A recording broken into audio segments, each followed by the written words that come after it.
So authoritarians are actually quite a well-studied bunch in history. There's a very large sample size to select from. We've had authoritarians running different parts of the world for thousands of years.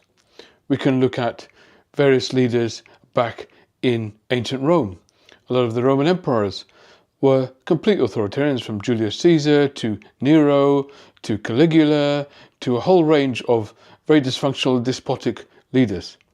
We can look at more modern times to a number of leaders in various parts of the world, whether that, of course, in Europe as Hitler, Mussolini, whether that's certain African leaders and Middle Eastern leaders like Saddam Hussein or Gaddafi. We can look to the Far East, Pol Pot. We can look to a range of South American leaders. We can look, of course, at the former Soviet Union and Stalin and a whole range of their leaders too. So we have a very large selection, a whole panoply of authoritarian leaders. And because of that, we have some pretty good data now on the characteristics of an authoritarian personality. What is the psychology of an authoritarian? This is actually well studied, well documented, and well understood now. And there are basically 6 fundamental things that authoritarians tend to have in their personality structure. 6 essential characteristics that seem to be embedded within their psychology again and again and again in pretty much every case. So the first one is that authoritarians tend to be vain and shallow. They tend to be very obsessed with their appearance. They tend to put a lot of effort into exactly what they look like and how people see them on a physical level. The other thing is that they're allergic to learning. They're not interested in learning new things. They're not intellectually curious. They're not broad-minded in terms of inviting different viewpoints and ideas. They're not interested in studying. A great example of this in history is Nero. His political tutor, a mentor who was with him since his childhood, basically gave up at one point, realizing that this guy is learning nothing and able to learn nothing. And a famous quote came from him, which is that it's impossible to learn that which you think you already know. And that's the problem with authoritarians. They think they know everything, so it's impossible to teach them. The other third characteristic of authoritarians is that they're addicted to attention. If they do not exist in the eyes of others, it's as if they do not exist at all. They must have the attention, the affection, the adulation of others. Otherwise they don't exist, because they don't have any self-perception of their own. They don't have any self-concept that they can be comfortable with and sit with. They need other people to see them in order for them to even feel like they exist. So they crave attention in a very severe way. And in the morning, I will stand before them again, and I will sing.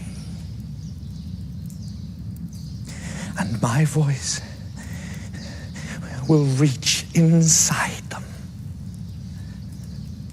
take hold of their hearts. And actually, I should get home and work on the song.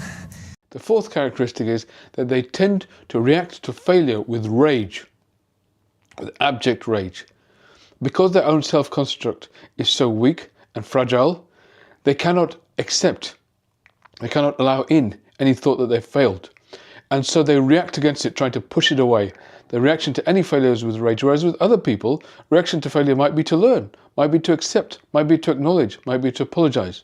It might be to try to incorporate that into future learning and grow from it and move on. But authoritarians won't do that. It's linked to the inability to actually learn anything at all. They don't want to learn from any failures. In fact, they don't want to acknowledge any failures because they're so fragile.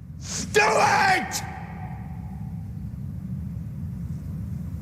And don't any of you dare say there's no money!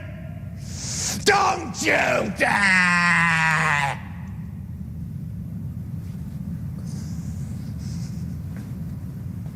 Now, the other thing they have is a thirst for vengeance. Because they're so afraid of criticism, so afraid of failure, they have this thirst for vengeance. Anybody who's ever criticized them must be punished. They must extract something back from anybody who's ever punished them, criticized them, been against them, or challenged them. So there's a huge thirst for vengeance that goes along with this fear of criticism or fear of any kind of attack. And the final characteristic of despots, of authoritarian leaders, is this inability to relinquish power. They never accept the need to stand down because they believe that the only people who can ever do a good job is them. They personally are the only ones who can deliver, and they have to stay on and on and on. Look at the most recent and current example of authoritarian in our world today that we know about, Vladimir Putin. He was actually elected when Russia, for that small window of time, was a democracy. Now, we can talk about the shenanigans he engaged in to perform certain things that enabled him to win that election, but the vote itself was fair. Now, very soon after that, he pretty much abolished free and fair elections and then just ran sham elections. And according to his last election, he won 80-odd% of the vote, which is, of course, total nonsense. And he's been in power since the year 2000. So that's 25 years and counting. He's well into his 70s now, and he's carrying on as if he was just elected for his first term. They cannot relinquish power. And one of the reasons for that is because they don't want to accept that anyone could ever be better than them. And they're also afraid that their real record could then be poured over once they're out of office.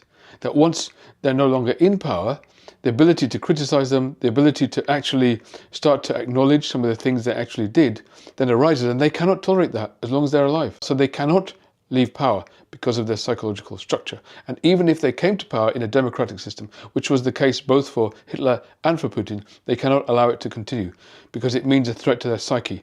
The idea that other people can then look over their records and make judgments about them. They will not allow that, so they will not leave power. Now this brings us to the fundamental way in which authoritarians essentially are misunderstood. People usually think authoritarians are strong leaders. They're strong people and strong leaders. The opposite is actually the case. Authoritarian leaders are very weak people. They have very fragile psyches. They're very scared of other people. They're very scared of any criticism. Because fundamentally, they're scared of themselves. They know that they're not very capable. Deep down inside in their unconscious, it's not something they'll ever acknowledge consciously, but they know they're not very capable. They know they're not very special. They know that they're not a chosen person, and that makes them very afraid of other people. And in the end, they create barriers and structures around them to prevent hearing any criticism. They hire a lot of yes men, and of course they're usually men who are going to answer to them and tell them how great they are. They cannot live in anything but a bubble, but then the world has to live with a very weak leader who brings them to all sorts of calamitous results, because that weakness means that they have to constantly prove themselves to themselves. They have to constantly prove that they are worthy of love and affection and attention and all of the adulation that they crave.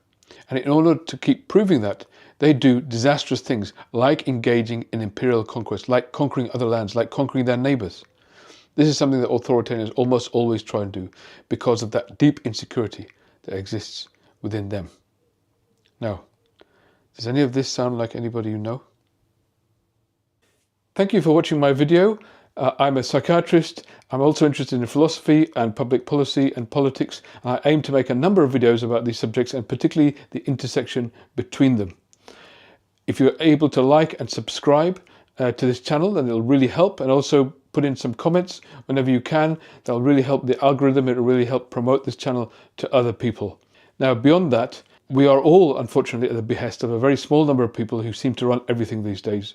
And we are all at the whim of a tech oligarch who could decide tomorrow to end a channel like this because it's not in their favor. And because of that, I've set up a kind of email newsletter, which you can subscribe to. At the top of the channel, you'll see a web address. Please go there and subscribe to my newsletter. That way you can stay in touch with the videos I'm making. At least we can keep the content flowing. So I hope you can do that. And I hope we can keep talking and also gain clarity, not just about what's happening right now, but how we can get through this, how we can improve things to make a better tomorrow together. Thank you.